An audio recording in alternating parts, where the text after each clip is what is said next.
Et chaque année, parfois c'est un scénario qui se répète, on déclare dans l'urgence ses revenus, puis on réalise souvent un peu trop tard que voilà, un revenu a été oublié, un abattement, un crédit d'impôt a été mal saisi, un crédit d'impôt n'a pas été demandé, bref, cette année pourrait ne pas faire exception, mais la bonne nouvelle c'est qu'il est encore temps de corriger le tir à condition évidemment de le faire dans les règles. Donc que vous ayez déclaré en ligne ou sur papier, que vous ayez reçu ou non d'ailleurs votre avis d'imposition, il y a des dispositifs qui existent pour modifier sa déclaration, éviter des erreurs qui parfois sont coûteuses et bénéficier donc d'un remboursement ou bénéficier d'un remboursement oublié. Bonjour Jérôme. Bonjour David. Maître Jérôme Barré, avocat associé au sein du cabinet Yards.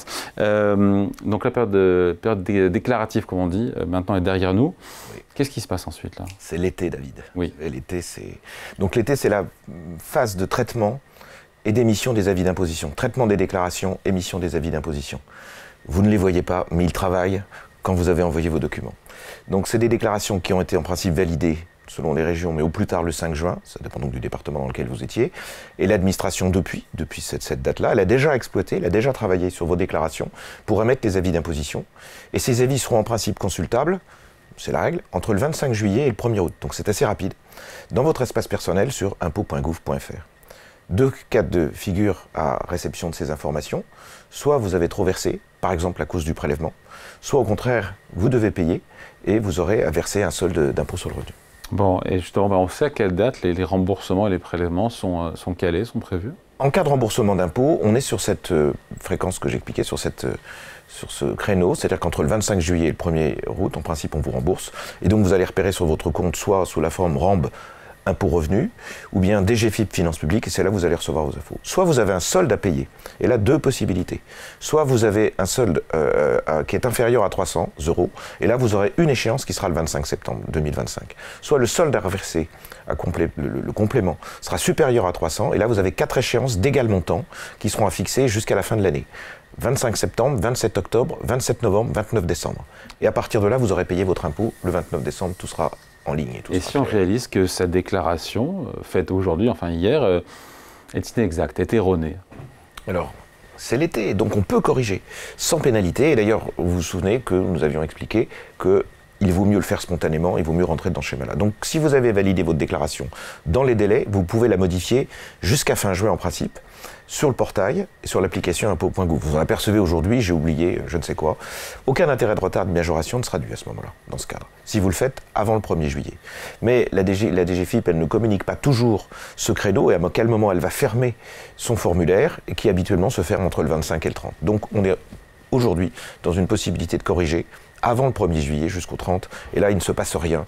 Pas de pénalité, pas d'intérêt de retard. Mais si j'ai déjà reçu mon avis d'imposition? Alors, le moment où effectivement vous allez recevoir pendant l'été votre avis d'imposition, vous avez un service de télécorrection en ligne qui va s'ouvrir et vous avez la possibilité de changer. Mais vous avez d'abord une période de latence qui s'installe début juillet et il n'est plus possible de corriger. Vous pouvez paisiblement aller à la plage parce que c'est l'été. Et ensuite, le service de télécorrection va rouvrir entre le 30 juillet et le 3 décembre 2025. Ce ne sont pas les règles absolues, c'est ce que l'administration fixe en règle générale. Et à ce moment-là, vous allez pouvoir corriger, vous allez pouvoir aller vous connecter sur votre espace personnel et aller sur la rubrique « Corriger ma déclaration ». Et qu'est-ce qu'on peut corriger, rectifier? On peut corriger la quasi-totalité des informations, c'est-à-dire des revenus omis, des charges mal imputées, des charges omises, des erreurs de montant. Vous aviez un revenu d'une banque, vous aviez oublié, vous pouvez le corriger. En revanche, ce que vous ne pourrez pas corriger pour l'année 2024, puisqu'on est en 2025, c'est ce qui concerne votre situation personnelle. Un divorce, un décès, etc. Ça, il fallait le faire avant. Et si vous voulez le faire, la procédure sera un peu plus compliquée. En revanche, pour les changements personnels qui sont intervenus en 2025, et notamment ce qui concerne votre prélèvement à la source, là, vous allez sur la rubrique « Gérer mon prélèvement à la source » et vous allez pouvoir mettre à jour les événements familiaux qui sont intervenus en 2025, puisqu'on va avoir une corrélation assez exacte, chronologique, entre les impôts que vous payez et les revenus que vous percevez. Dans tous les autres cas, c'est la messagerie sécurisée avec laquelle vous allez pouvoir utiliser pour échanger sur impôt.gouv.fr avec l'administration fiscale. Jérôme, vous vouliez nous signaler une petite nouveauté côté impôt.gouv.fr pour ceux qui veulent corriger leur déclaration, ma déclaration. Une déclaration. Une déclaration. Voilà. Bon, c'est un point à ne pas négliger, votre déclaration.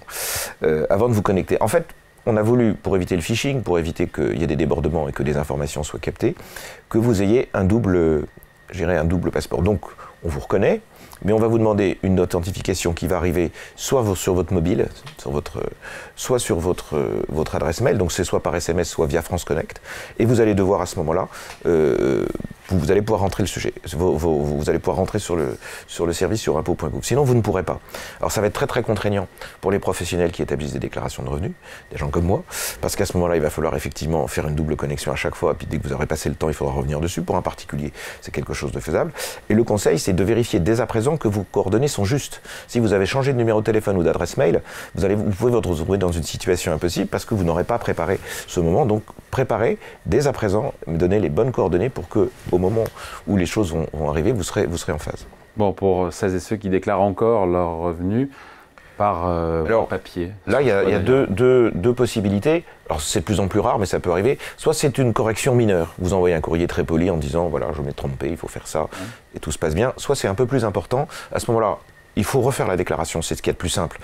Vous reprenez le formulaire à votre centre des impôts et vous refaites la déclaration et vous marquez bien en gros en lettres capitales, déclaration rectificative, annulée en place pour que l'administration comprenne que ce que vous faites c'est nouveau. Le délai recommandé, c'est de le faire plutôt avant le 25 septembre, puisqu'en général c'est là où commencent les échéances et ça vous évite de rentrer à nouveau dans un cercle compliqué de discussion sur d'éventuelles pénalités. Je dis d'éventuelles, si vous le faites spontanément et pas de façon répétée, ça devrait passer. Quelles sont les conséquences d'une déclaration rectifiée ? Eh bien, à ce moment-là, vous allez recevoir un nouvel avis d'imposition. L'avis initial, il est conservé, mais un avis correctif va être émis dans les 3 semaines.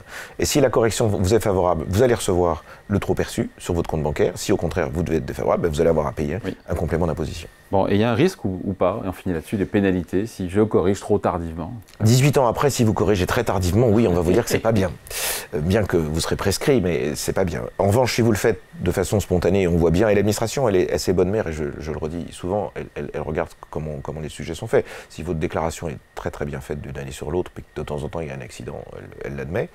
Donc il n'y aura pas de pénalité, mais attention aux intérêts de retard. Ces intérêts de retard vont courir, c'est 0,2 par mois, et vont courir à partir du 1er juillet.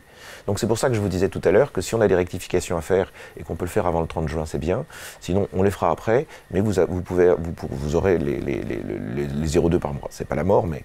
Alors, également, si vous corrigez spontanément, dans le cas de la déclaration spontanée du bon contribuable de l'été, si vous déclarez spontanément, vous aurez 50% de réduction de ces intérêts. Si vous régularisez spontanément, mais après une demande de l'administration, ça sera 30%. Le message est clair, il vaut mieux corriger soi-même, il vaut mieux le faire spontanément et pas attendre que l'administration vienne vous voir si vous vous en rendez compte. Il se peut que vous ne vous en rendiez pas compte.